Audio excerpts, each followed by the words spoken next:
going to share my top 5 books from 2025 as well as the top 5 books that I'm looking forward to reading in 2026. Quick reading update. I read 58 books this year and I think I'll probably read 2 more before the year ends. It was honestly a slow reading year. The past 2 years have been a little bit slow. I've had a lot of slumps, but the books that did hit, they hit hard. So these 5 books that we're going to be talking about are my 5 favorites from 2025, excluding the ones that were included in my all-time favorites video that I did for my first video. Those ones won't be included in here, but some of those books I did read in 2025, like Atmosphere by Taylor Jenkins Reid and Burial Bones in the Midnight Soil by V.E. Schwab. I read those in 2025. I loved them. Okay, let's get into it. Yay. The first book that we're going to talk about is City of Gods and Monsters by Kayla Edwards. This book low-key altered my brain chemistry. I was not expecting it, and I think that's because a lot of the reviews compared this to Crescent City by Sarah J. Maas, and that's not one of my favorite series. But I was willing to give this one a chance, and I'm so glad I did because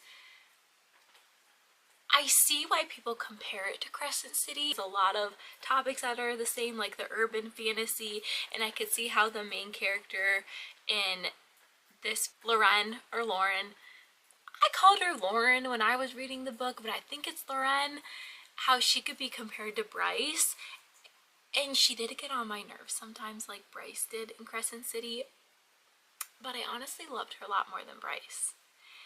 And our MMC in this, don't get me started. It is a dark, gritty, urban fantasy with the most stellar atmosphere and morally gray characters and tension you can literally feel in your entire body.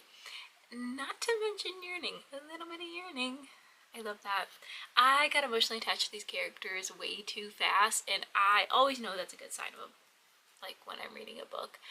I ate this book up. If you like dark vibes, slow burn tension, you'll love this. I recommend. Oh, I also marked this book up.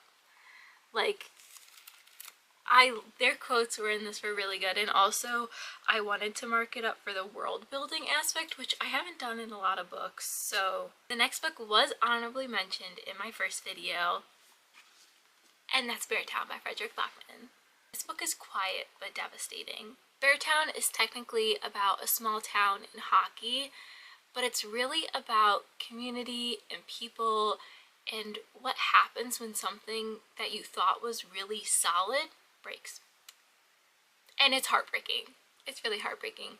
I never thought I would care so much about a small town hockey vibe,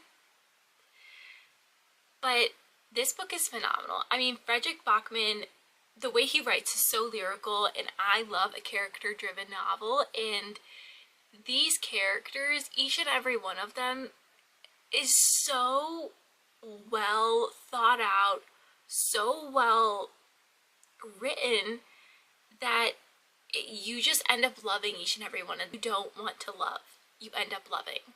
So that says a lot. I 10 out of 10 recommend this book, and I think everyone should read it. Check the trigger warnings though, because there are some things that are very deep that are talked about in this, and proceed with emotional caution because it's emotionally damaging. This one I loved so much that I ended up getting the Illumicrate version of it, and this is The Second Death of Locke. This was a standout book, and like City of Gods and Monsters, I was not expecting to love this book as much as I did, and I know Nightcore is trending right now and it's really popular. I have always been fascinated by knights, but this book was so amazing. Slower, very character driven, as I like. I mean, give me a character driven novel and I will eat it up. One of those books that lingers in your brain and you think about quite literally forever after you read it, and that's why all these books are in here. The ending of this was so fantastic. It just wrapped up perfectly, and the author just threw a bow on top. The level of high fantasy in this is so great. I think if you're wanting to delve a little bit into high fantasy, but still want something that has a little bit of romance and a little bit of yearning, well, a lot of yearning. A lot. I would recommend this. The next book I actually don't have with me because I lent it to my aunt because she is a huge fan of the Hunger Games as well, and that is Sunrise on the Reaping. This book stressed me out the entire time, but it was like reading the very first Hunger Games book over again. I mean, Haymitch's story is something that the fans of the Hunger Games have wanted since the beginning, and I really did not like Battle of Songbirds and Snakes, but I feel like I'm very biased, like a lot of people, because I don't really care for snow. Sunrise on the Reaping was phenomenal though. Being back in that world, like when you were first placed there when you read the very first Hunger Games, was just so amazing. And the writing, Haymitch's story, I love Haymitch so much. You see so much behind his character and why he is the way he is, and then also why his relationship with Katniss and Peeta is the way that it is. And it's just so, I'm so excited for this movie. So superb. The emotional depth, the tension, the tragedy, it all worked for me. I loved it. So epic. That's all I have to say. If you watched my very first video, this is no surprise to you because it is a Magnolia Parks book, but Daisy Hates and the Great Undoing by Jessa Hastings. Daisy is such a strong, complex character, and I love Magnolia, but I'm a Daisy girl through and through. I love Daisy. I think it's just because I can relate more to her character than I can with Magnolia. Daisy just holds such a special place in my heart, and I love her. It's fun, it's tense, it made me feel so many things.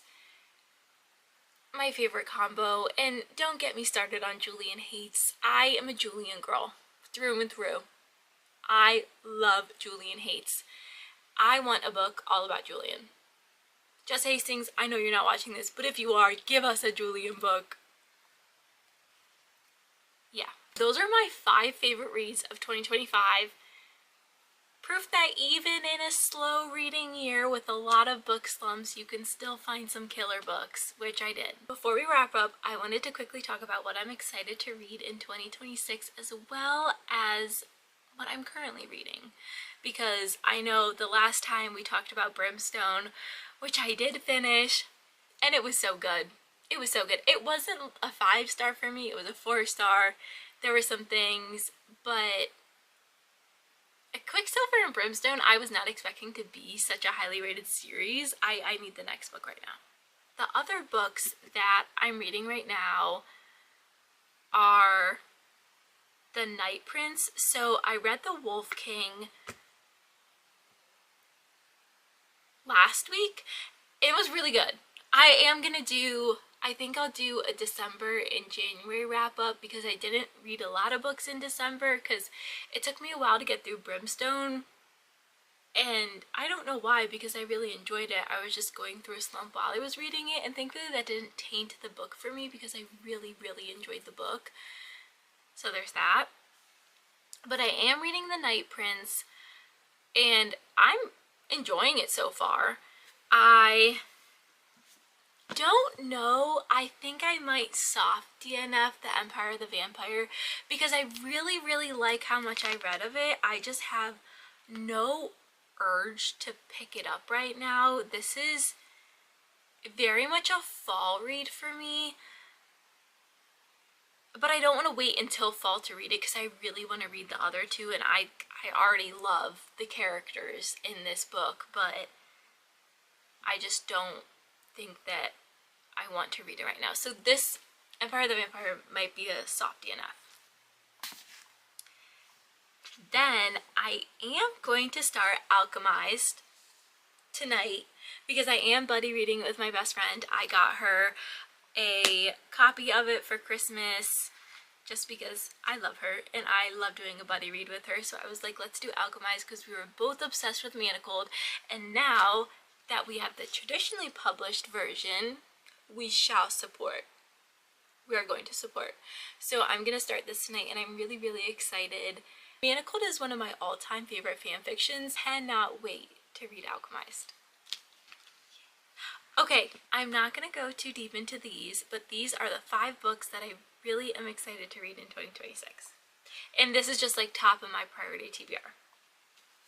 I actually got this book yesterday after I have a part-time job at a clothing store. I've had it since my sophomore year of college, and I stopped at the bookstore that was right across the street from it after work yesterday, and I got this book because I kept on seeing it every time I went into the bookstore. And if there's one thing about me, I love a book about sisters. So I got The Sisters by, I'm not gonna pronounce their name, but so I got The Sisters, and reading the description of it, it really gave me the same vibe as Blue Sisters by Coco Mellors. And for some reason, it always just hits home reading about the different dynamics that sisters can have. So I'm really, really excited to read this one. Next, I actually got an Allurial, I think that's how you would say it, Allurial subscription, and I got The Sacred Space Between. That was my book pick for them, and it's so pretty. It's like stained glass. The inside is so not the stickers falling out. The inside is so stunning. I love this like religious nightcore, excommunicated from the church. I don't know. I love that lore. So I'm very, very excited to read this.